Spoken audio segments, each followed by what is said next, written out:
नमस्कार दोस्तों, इस वीडियो में हम श्रम के एक आधिकारिक एवं क्रेता एक आधिकारिक शोषण की व्याख्या करेंगे। आइए शुरू करते हैं। इससे पहले कि हम श्रम शोषण की अवधारणा को समझें, उससे पहले मैं आपसे आग्रह करूंगा कि आपको ये दो परिवर्तनशील अनुपातों का नियम और साधन कीमत निर्धारण का सीमांत उत्पादकता सिद्धांत, इन दो नियमों की स्पष्ट समझ आपको होनी चाहिए, क्योंकि तब आपको पूर्ण प्रतियोगिता और अपूर्ण प्रतियोगिता के अंतर्गत सीमांत आगम, औसत आगम, सीमांत उत्पाद, औसत उत्पाद, सीमांत आगम उत्पाद, सीमांत उत्पाद के मूल्य और औसत आगम उत्पाद, इन सभी में किस प्रकार से चेंजेस आते हैं पूर्ण प्रतियोगिता और अपूर्ण प्रतियोगिता के अंतर्गत, ये किस तरह से चेंज होते हैं, इस बारे में आपको स्पष्ट जानकारी होगी। अगर आपको इन नियमों की जानकारी स्पष्ट नहीं है तो आप डिस्क्रिप्शन में से लिंक देख सकते हैं और वहाँ से इन वीडियो को देख सकते हैं, इन सिद्धांतों को समझ सकते हैं। आइए अब शुरू करते हैं। जब वस्तु बाजार और साधन बाजार दोनों में पूर्ण प्रतियोगिता होती है, तब मजदूरी का निर्धारण और श्रम शोषण की क्या स्थिति होती है वो इस रेखा चित्र में यहाँ पर दिखाया गया है। श्रम नियोजन की दृष्टि से उत्पादक के संतुलन की दो शर्तें होती हैं। पहली है MRP MW के बराबर हो, यानी कि MRP जो है सीमांत आगम उत्पाद औसत सीमांत मजदूरी के बराबर होना चाहिए। दूसरी शर्त है कि जहाँ पर ये बराबर होते हैं वहाँ पर MRP जो है बाएं से दाएं नीचे की ओर गिर रहा होना चाहिए। तो जी बिंदु पर ये दोनों शर्तें पूरी होती हैं, जहाँ पर MRP और MW परस्पर बराबर हैं। तो यानी कि जी बिंदु जो है वो संतुलन का बिंदु है और ON श्रम इकाइयों का उत्पादक जो है संतुलन अवस्था में इस्तेमाल करता है।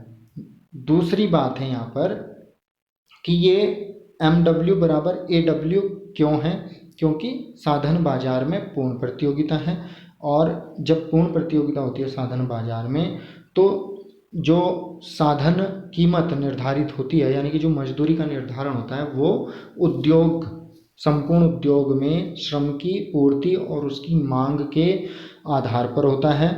जहाँ पर वे परस्पर बराबर होते हैं संपूर्ण उद्योग में, वहाँ पर मजदूरी निर्धारित होती है। यहाँ पर OB मजदूरी निर्धारित हुई है और फर्म केवल उस मजदूरी को स्वीकार करती है और उसके आधार पर श्रम इकाइयों का निर्धारण करती है कि वो कितनी इकाइयों का नियोजन करेगी।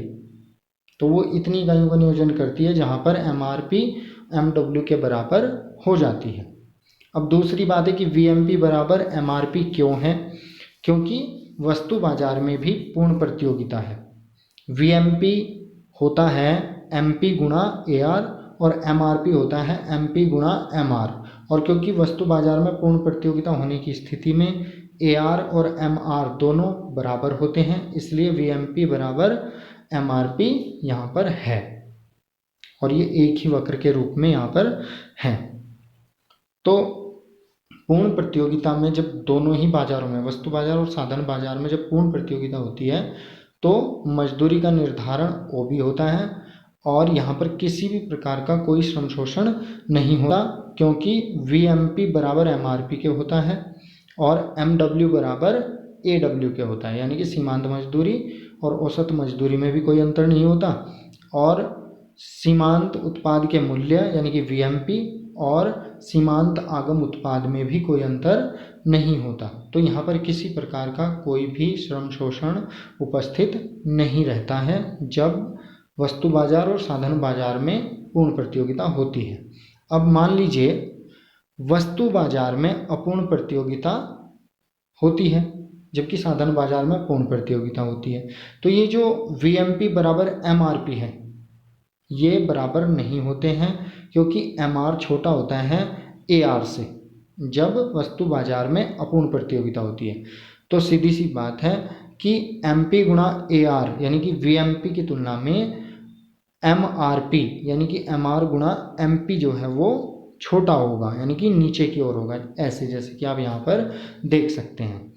अब मान लीजिए कि ON श्रम इकाइयों का ही नियोजन करता है उत्पादक और ई बिंदु पर संतुलन में होता है। तो तब सीधी सी बात है कि ई बिंदु पर अगर संतुलन में होगा तो मजदूरी जो होगी वो ओ बी न हो करके कितनी होगी, एन ई के बराबर, यानी कि एन जी के बराबर ना हो करके वो एन ई के बराबर होगी, तभी संतुलन में हो सकता है उत्पादक, यानी कि जो मजदूरी है वो कितनी होगी इस स्थिति में, ओ सी या एन ई के बराबर, और पूर्ण प्रतियोगिता में कितनी थी, एन जी या ओ बी के बराबर। तो प्रति श्रम मजदूरी कितनी घटी है, जी ई के बराबर। और ये क्यों घटी, क्योंकि वस्तु बाजार में अपूर्ण प्रतियोगिता है, यानी कि वस्तु बाजार में अपूर्ण प्रतियोगिता की वजह से प्रति श्रमिक मजदूरी में गिरावट कितनी है, जी ई के बराबर, यानी कि ओ एन श्रम इकाइयों की कुल मजदूरी कितनी घट गई, बी सी ई जी क्षेत्रफल के बराबर। इसको बोलेंगे एकाधिकारिक श्रम शोषण, जो इस वजह से उत्पन्न हुआ है क्योंकि वस्तु बाजार में एकाधिकारिक तत्व मौजूद हैं, पूर्ण प्रतियोगिता नहीं है। ये अवधारणा एकाधिकारिक श्रम शोषण की अवधारणा जो दी थी वो दी थी श्रीमती जॉन रॉबिन्सन ने the economics of imperfect competition नामक पुस्तक में। अब मान लीजिए साधन बाजार में भी अपूर्ण प्रतियोगिता है और वस्तु बाजार में भी, तो ऐसी स्थिति में क्या होगा कि जो MW बराबर AW है वो बराबर नहीं रहेंगे।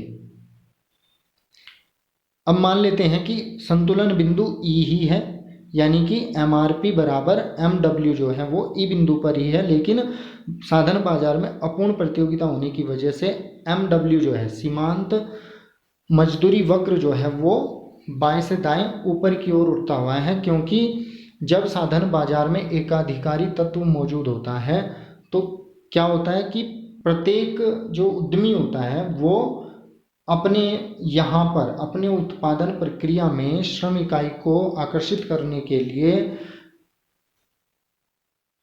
अधिक मजदूरी देने को तैयार होता है। तो इसलिए यहाँ पर जैसे जैसे श्रम इकाइयाँ बढ़ेंगी वैसे वैसे वो ऊंची मजदूरी उनको देगा, इसलिए MW जो है वो ऊपर की तरफ जाता हुआ है।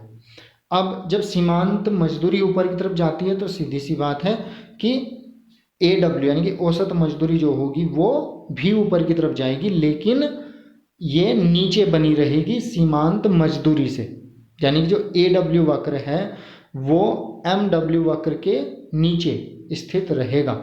और क्योंकि श्रम इकाइयों का ON श्रम इकाइयों का इस्तेमाल उत्पादक करता है तो इस बिंदु पर AW F बिंदु पर इसको काटेगा, यानी कि इस श्रम इकाई स्तर पर ON श्रम इकाइयों के इस्तेमाल पर क्या होगा, F बिंदु पर AW जो होगा वो NG या NE रेखा को काटता है, ठीक है। यानी कि जो मजदूरी होगी वो NF के बराबर निर्धारित होगी जब दोनों ही बाजारों में अपूर्ण प्रतियोगिता हो, क्योंकि औसत मजदूरी वक्र जो है वो मजदूरी दर को दिखाता है। तो जो मजदूरी होगी वो NF या OD के बराबर होती है। और ये जो अंतर होता है AW और MW के बीच का जो अंतर होता है, या ये कह लीजिए कि AW और MRP के बीच का जो अंतर होता है वो क्रेता एकाधिकारिक शोषण होता है श्रम का। अब ये अवधारणा जो थी चैम्बरलिन ने दी थी the theory of monopolistic competition नामक अपनी पुस्तक में। क्रेता एकाधिकारिक श्रम शोषण की जो अवधारणा थी वो चैम्बरलिन ने दी the theory of monopolistic competition नामक पुस्तक में। इन्होंने दरअसल क्या माना, इन्होंने वस्तु बाजार में पूर्ण प्रतियोगिता माना और साधन बाजार में अपूर्ण प्रतियोगिता।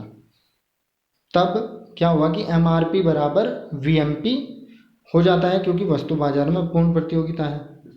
लेकिन साधन बाजार में अपूर्ण प्रतियोगिता की वजह से क्या होता है, MW और AW के बीच में अंतर बना रहता है, यानी कि जो मजदूरी दी जाती है श्रमिकों को वो MRP से कम दी जाती है।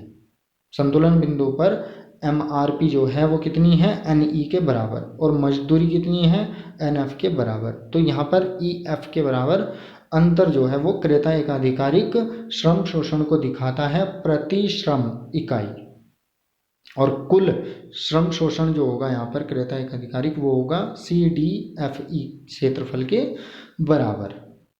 तो अगर हम तीनों को दिखाएं यहाँ पर, तो ये वाली जो स्थिति थी क्रेता एकाधिकारिक श्रम शोषण की, ये श्रीमती जॉन रॉबिन्सन ने दी थी अपनी पुस्तक the economics of imperfect competition नामक पुस्तक में। और ये वाली जो कॉन्सेप्ट दिया था क्रेता एकाधिकारिक श्रम शोषण का, ये दिया था चैम्बरलिन ने the theory of monopolistic competition नामक अपनी पुस्तक में। तो इस प्रकार से वास्तविक जगत में क्या होता है कि वस्तु बाजार में भी अपूर्ण प्रतियोगिता होती है और साधन बाजार में भी अपूर्ण प्रतियोगिता होती है। तो जो कुल श्रम शोषण होता है वो इन दोनों ही शोषणों का योग होता है, यानी कि एकाधिकारिक श्रम शोषण और क्रेता एकाधिकारिक श्रम शोषण का योग जो होगा वो कुल श्रम शोषण होगा, यानी कि BDFG क्षेत्रफल के बराबर यहाँ पर श्रम का कुल शोषण होगा, जिसमें BCEG एकाधिकारिक श्रम शोषण का हिस्सा होगा और CDFE ये वाला हिस्सा क्रेता एकाधिकारिक श्रम शोषण होगा। Thanks for watching. Please like and share the video and subscribe my channel. और अगर डिसलाइक करते हो आप मेरी वीडियो को तो कृपया कर कारण बताया करें, ताकि मैं सुधार कर सकूं अपनी वीडियो में।